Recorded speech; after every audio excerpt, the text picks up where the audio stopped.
So our panelists here come from different backgrounds, very, very different backgrounds. And knowing a little bit about what they do, I can tell you that at some point, what they do cross each other. One of them is a medical doctor, and the other one is it's essentially a doctor for entrepreneurs. So I believe there's a perfect panelist to open conversations around building your passions in the era of the crowd. Entrepreneurship relies so much on the crowd, and I think Eva is doing a tremendous work aside from saving lives on a daily basis. So we're joined again by Dr. Eva, medical doctor who recently authored her debut book, Paging Dr. You. It's a step-by-step guide to becoming a doctor. She's also the co-owner, and I found this out, I think, last week, of Dramatically Real, a specialty lipstick company specializing in vitamin-enriched and cruelty-free lip care. She's built a large social media following by sharing her life's passion with her audience. She and I connected a while back on a very different project, but I'm so excited to see the tremendous work that she's been able to do and how much she's accomplished in such a short time span. So you can follow her on IG. I think it's at Dr. Eva B. She can definitely tell you guys if I'm correct here. So thank you for being here, Dr. Eva. Thank you for having me. Yeah. We're also joined by Alistair Schneider, CEO and co-founder of Inuvo. His career began in France in the biomedical field, in finance to be specific, but he's lived in the US for over 10 years now. And over the last 20 years, his career has taken him to advise, partner with companies in the digital mass market, biotech, healthcare, and wellness space. And he has done a great job providing executive leadership in marketing, venture capital, global innovation. So if I understand correctly, now, Alistair helps companies secure revenue generating strategic partnerships. So essentially what every single startup is looking for, it is what his company does. Thank you so much for being here and for joining us on the panel. I'd like to kick off this panel by taking a quick poll from our panelists. We've all had to spend some time, right, in our homes. What's been your favorite part about quarantine? I would say being able to have a shirt and a short on webinar. So the fashion. That's right. Just wearing clothes up here and nothing down here. Yeah. For me, it's been spending time with my family, being in the house so much, having everybody around, the kids all day. The chaos has been a lot less. Mm-hmm. Everyone being in the house and all the extracurricular activities being canceled. So that's been a true blessing. What is your favorite quarantine snack, Alistair? A lot of things. Chocolate, I would say. Chocolate? Mostly, and it also requires me to sort of like be a bit more motivated to go do some sport as well, to balance, right? Because quarantining, gets you to stay a lot at home. So basically, you gotta push yourself to get out there and do a bit of sport. Chocolate is your snack. All right. What about you, Eva? I don't like chocolate at all. I don't like the taste. I don't like the smell. But I have a sweet tooth, so I like dessert. Mm-hmm. My favorite snack has been crunching on Frosted Flakes all day long. Nice, I like it. Love the box of Frosted Flakes. I mean, it's so good, so I just crunch on it all day. and it's bad. Dr. Eva, when did you know that you wanted to be a doctor?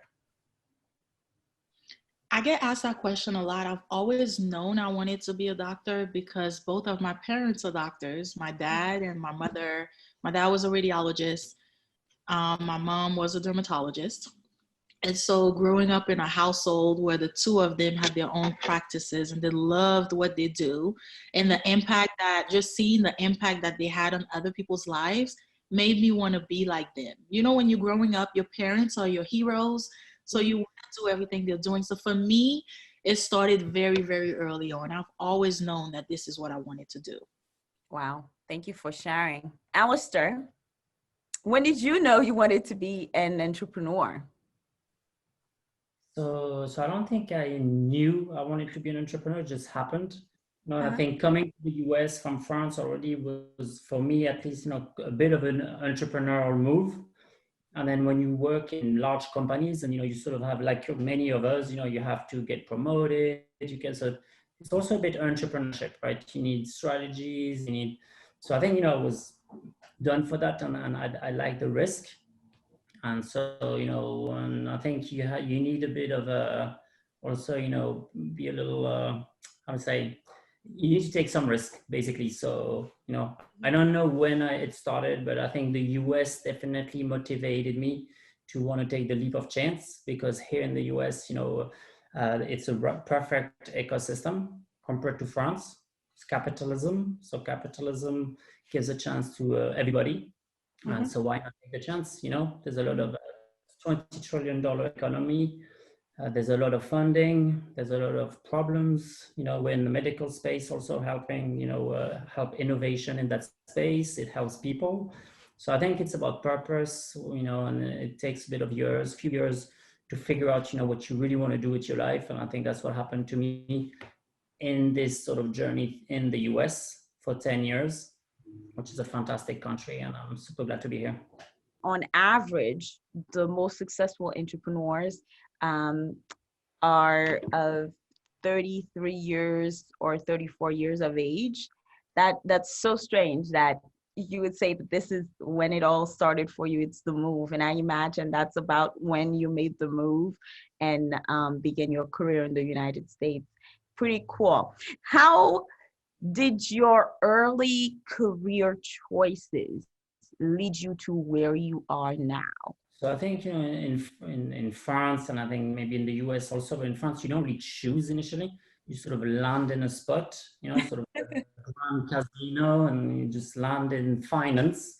That's where I landed, but I was not really meant for finance. It took me a few years to realize that I was more of a marketer, maybe more of a creative, and basically, I don't think I decided where I landed first. But then, following just my, inner, desires and purpose and so on, I landed up in first finance, project management, and just ended up transforming companies, seeing that I like it, and then really going all into what I love, helping businesses, transform businesses, create things, and basically, that's how I think I made that choice, is basically following my purpose more than anything else.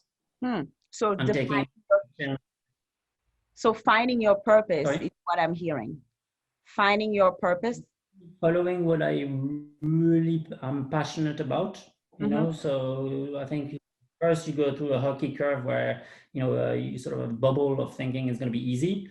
So it goes like this, and then at some point it clicks in, and you find your crowd, you find your people, you find your team, and it moves along and it grows ever since. So for me, it was about, thinking that having a job that you don't like can't be a life. And then, making the leap of faith, learning on the fly, and then landing in a good spot. Beautiful. Great. What about you, Eva? Well, growing up, like I said, I've always known that I wanted to be in healthcare and I wanted to be a doctor. Fortunately for me, I never really changed my mind. And I was very focused on the idea that I wanted to save lives and be like my parents. You know, not a lot of people know early on what they really want to do. And like Alistair said, sometimes you end up in the wrong career and you're stuck and you stay there because you're afraid of the unknown and you're afraid to step outside of your comfort zone. When stepping outside of the comfort zone sometimes is what you need to push you forward. But I think that anything that you decide to do, you need to throw yourself full force. Once you know that this is really your passion, this is really what you want to do, just go ahead and throw yourself full force. Give it your all, give it your best, and keep going. And it's going to thrive, because if it's something that you really love doing and you're passionate about and you're giving it your all, there's no other way for it to go. Mm-hmm. Mm-hmm. I love what you're saying. Thank you for sharing. But talk to us about your first win that made you confident that you were doing the right thing or that you had found your passion. For me, seeing the impact that I had on somebody else. You know, when you're so vulnerable and you're coming into the hospital and you're sick and you don't know what's wrong with you, and me encountering so many times those kind of patients that are really vulnerable and they don't know where else to turn, and they turn to me, and I find the answer and I find the solution, and I'm able to turn their health around and turn everything around and give them the help that they need. Mm-hmm. It's been very rewarding to me. Wow. So that was when I realized, you know, how it made me feel and how it made them feel. Then I was like, wait a minute, I love how I'm feeling. I love what I'm doing. I like the impact that I have on other people. So that was my first win. Wow. Beautiful. What about you, Alistair? So I think for me, it's throughout the career, you know, feeling comfortable more and more that, you know, I'm starting to, you know, basically manage large projects across the whole company, feeling, you know, that it has an impact. I can drive change. I can drive, you know, progress for the company. And at that point, I sort of said, you know what, if I can do this for a big company, maybe I can do it for, you know, me in the first place. But then it was more also for you know, people in general, because entrepreneurship, you know, when I figured that this was powerful, you can do anything, you know, basically a lot of things, you can do a lot of things with entrepreneurship. I thought of said, you know, how come not everybody? That's how I sort of started, you know about how you can launch a business. And then I started, you know, helping some entrepreneurs more early stage, and then, you know, grew up the level. And now we're helping, you know, larger companies. But, you know, I think it's, you know, throughout the careers, you know, feeling comfortable after, you know, 10 years, something like this, driving results, you know, and took the leap of faith after I sort of knew I had some kind of a parachute, if you want. A lot of entrepreneurs make a ton of mistakes along the way. I know I have. What mistakes do you see entrepreneurs make the most, or that you have made that has given you the biggest lesson? That's for the both of you, but Alistair can go first.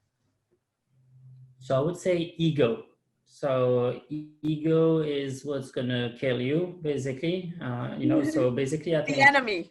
And yeah, it's the enemy. The successful entrepreneur, I think they go through sort of ego death experience, where basically, you know, you try something, you think it's going to happen overnight, you're very confident in your business model or in your product, your idea, you think you're going to have more, you know, customers that you think, and then you sort of, you know, don't face that, you know, and then basically your ego lowers, and basically you reflect. And I think once you're really in, like, you know, that death valley sort of space where it's do or die kind of thing, you become very creative and you find the right ways. But I think ego, thinking you're the best, thinking you can make it happen really quick, thinking you have a great product without talking to your customers, you know, is going to be the biggest failure. Because when you reverse ego, I'll finish on this, you get empathy, right? So it's all about empathy,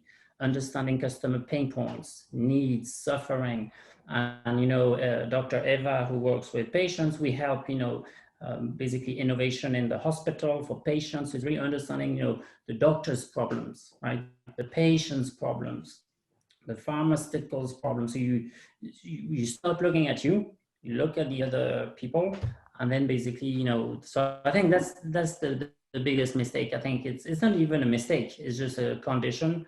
It's, you know, ego. So meditate, you know. He has a very good point, for real. A very good perspective. Biggest mistake, I think, being too comfortable.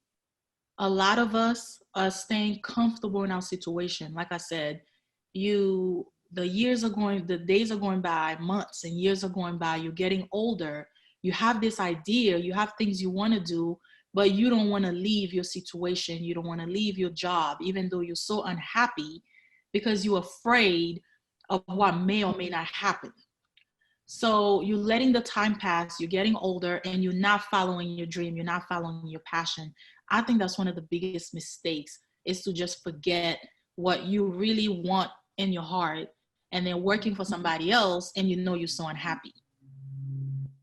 Here's a question for you, Dr. Eva.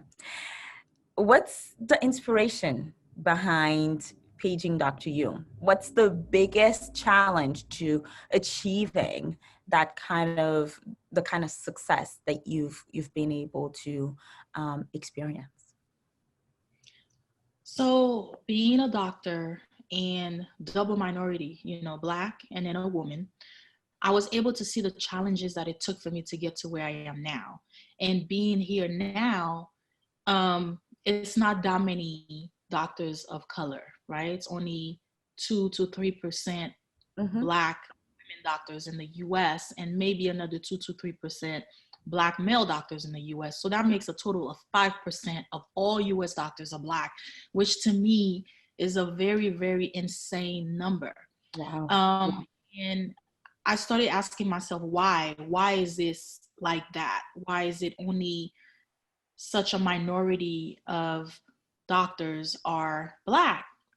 So started realizing that the way the system is built from the beginning, is built in a way where it discourages minorities into getting into that field. There's many different roadblocks to that, but since I've gone through it, I wanted to be able to give back and help the younger generation. I mean, there's so many kids that say, I want to be a doctor, I want to be a surgeon, I want to be a pediatrician, but then they don't know who to turn to. They don't know where to start. Their parents may not even have gone to school, or their parents may not be doctors themselves or not in healthcare. So they have no guidance whatsoever. And a lot of counselors will tell them, you can't do it, you don't have a good grade, or, you know, are you sure that's what you want to do? I don't think you should do this, and discouraging them earlier on.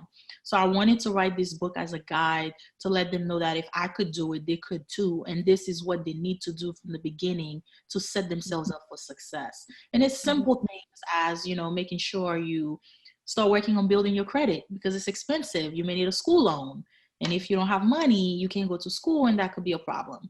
Or watch what you do on social media, because it follows you along the way. If you have to have interviews, they can look back at what you're saying and what you're doing and not accept you into the school. And things like that young kids may not think about, that are very, very important.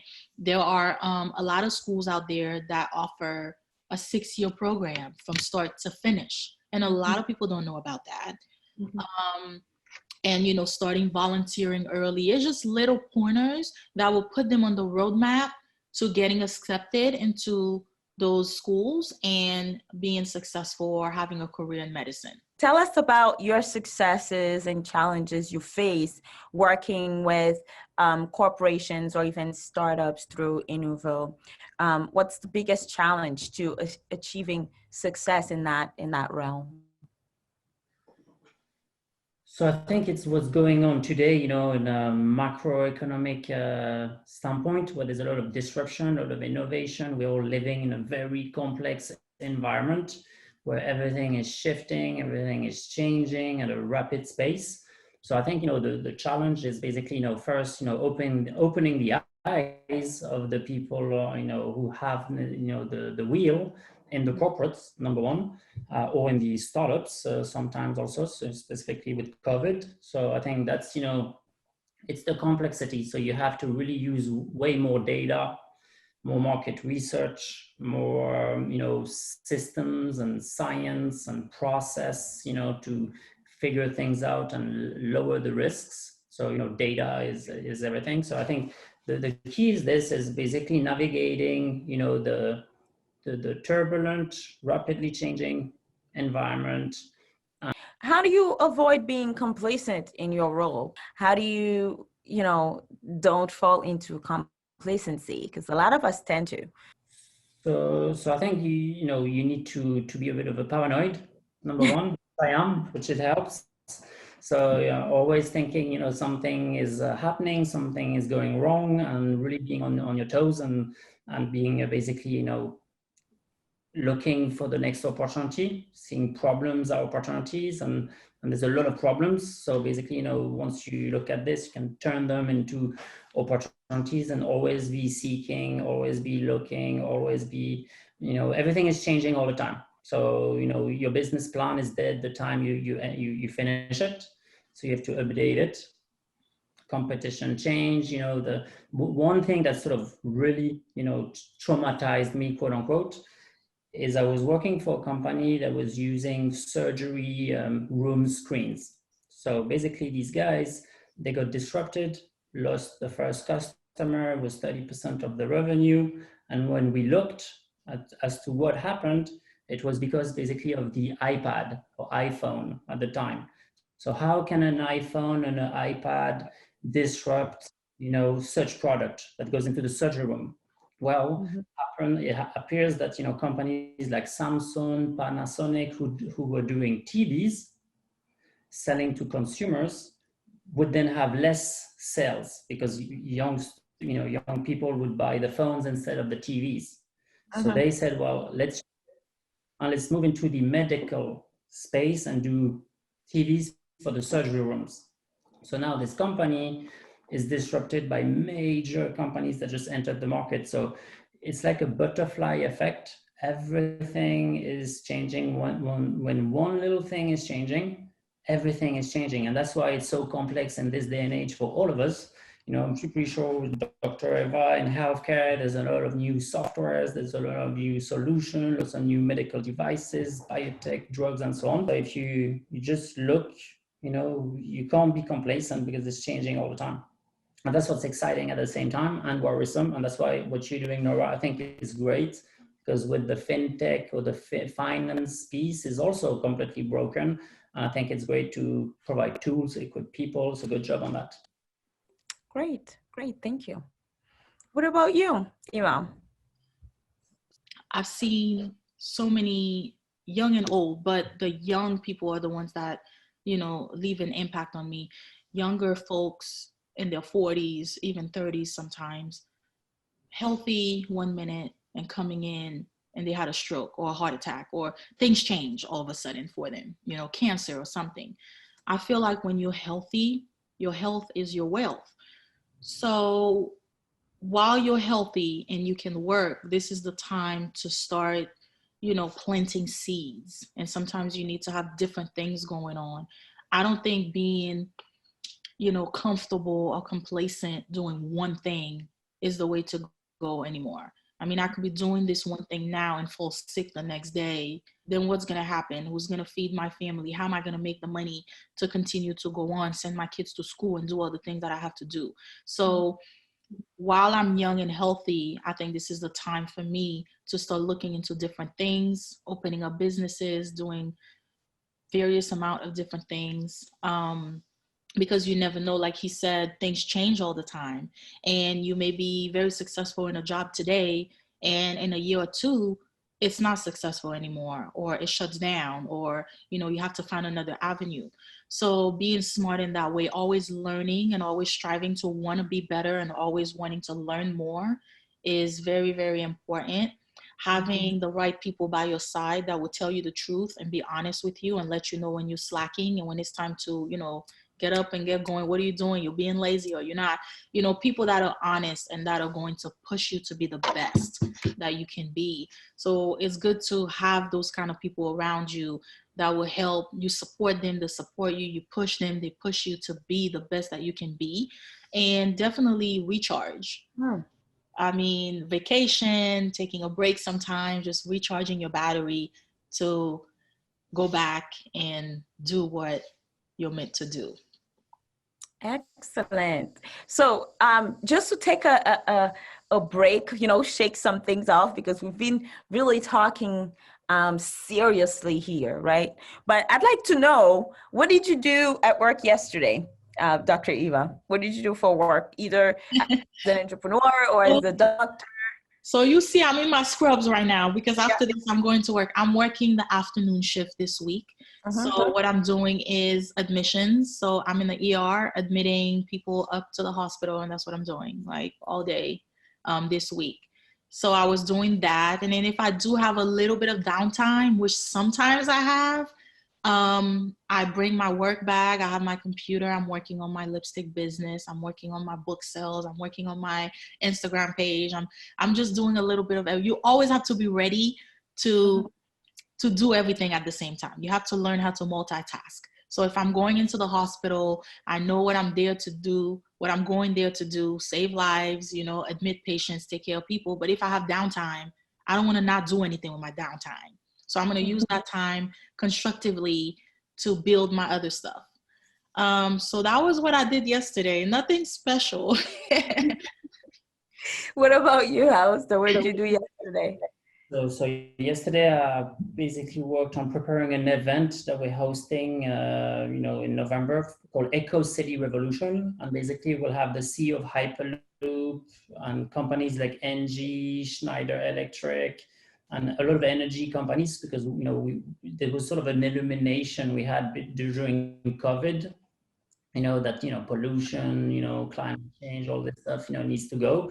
And I think that's where entrepreneurs, we can actually have an impact. Because a healthy planet is healthy people too. So basically connecting health and planet health. So yesterday we worked on this video. I'm waiting still to be able to use one of the songs that we're putting on the video that's quite energetic from a famous DJ.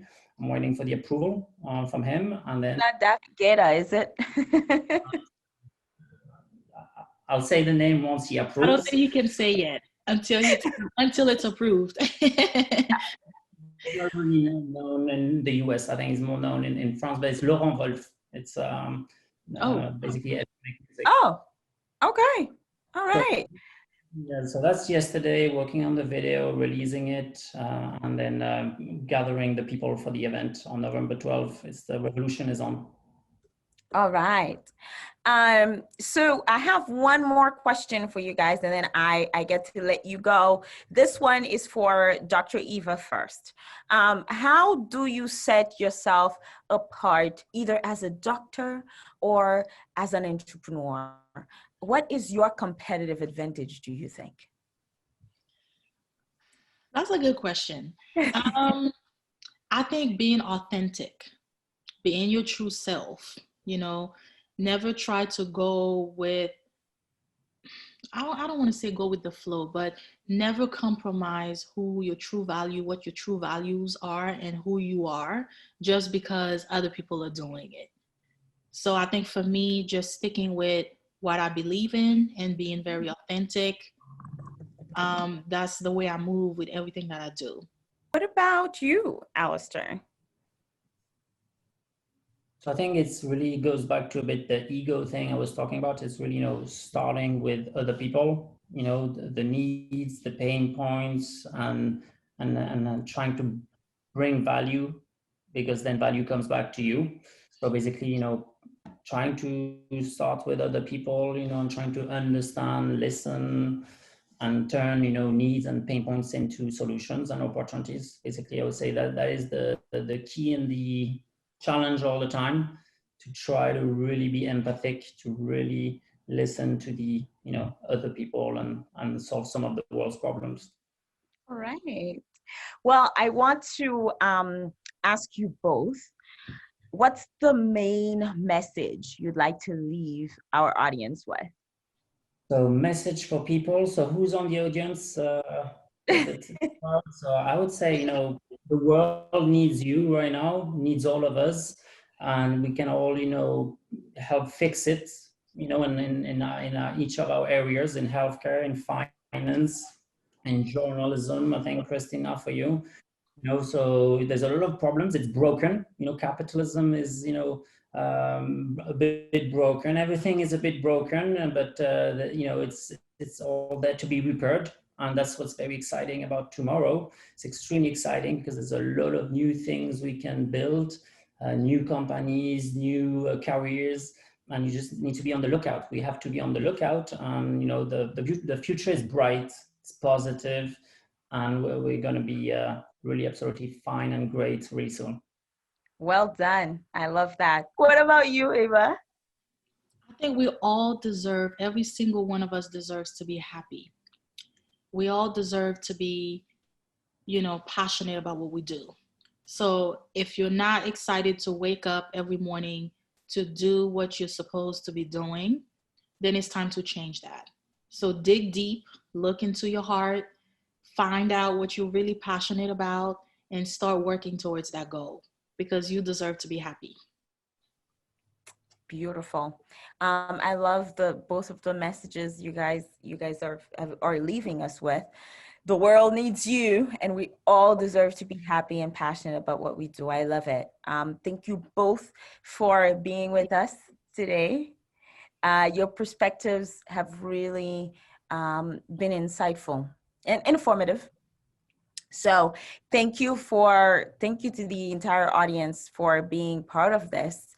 I know that I didn't say this, but some of the questions that I skipped around came from the audience. So thank you for being an active part of the Q&A. And for those of you who are watching or viewing this later, thank you as well. Send us any questions that you have at noratheadvisor.com.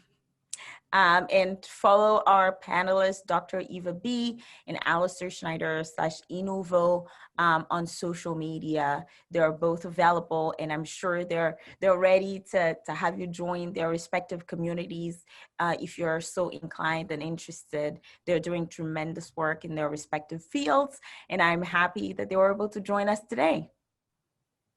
Great pleasure. Thank you, Nora. Thank you, Christina. Thank you. Thank you, everybody. Thank you, everyone. Bye-bye. Bye.